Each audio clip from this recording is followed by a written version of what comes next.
Ukuia ngā whakapae ki runga I te 18 I mauheretia I rua toki mo te whakatuatea.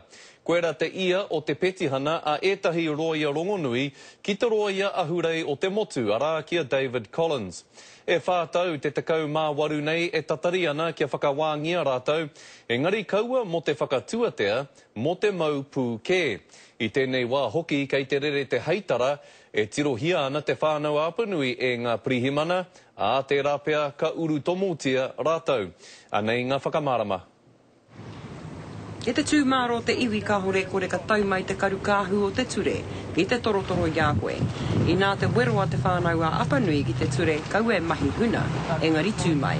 Ki te tū I mui te au whānui, ki te ki atu ki te katoa, kaori rātou e hara mai I rungi I te whānau apanui, pērā tā rātou haerenga I rungi atu hoi. I taia se te whakatūpato kia te whānau a apanui mai tētahi kai whakaaki. Kei te whakaaro te ture, I te kuhu poka noa atu ki tō rātou rohe. Pai muri ake I te ture whakatumatuma, me whakatūpato, ka tika.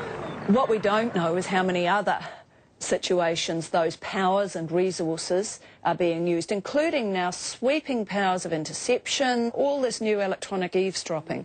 And so there has to be a worry, you know, when those, for example, who are fighting Petrobras or those who are engaged in a number of other take around Aotearoa, you know, the extent to which political actions are now being viewed as criminal actions, and that blurred borderline means that those state powers are being used against them. Koe nei te ahua I oho ake te whārua o ruatoke I te 15 o nā rā o Okitopa. Koe nei te whakatau a te roia matua a te kāwana mō taua āhua. The key reason why I'm not prepared to authorise prosecutions under the Terrorism Suppression Act is because I am of the view that at this stage there is insufficient evidence. He whātau ki muri ake kua puta te pātai, kei hea te kiko. So we're looking at millions and millions and millions of dollars. And for what? I nā te petihana ki te roia matua o te krauna mai nā rōpū roia, pūmā tauranga, tauwhiro hapori hoki. Kia tau te haere. Hoi no kua puta kei te whakatau a te tahana tiati o te kōti teitei. Ka tū nā whakawa ki koneki, mo te 12 wiki, engari ka tū ngā tahi rātau, ki mua anake I te tiati. Koera te kaupapai whakapōhehe ana I etahi e tino matatau ana ki te ture, kai hea te tika o te hunga nei, ki te tū ki mua I nā kai whakawā, te kaumārua.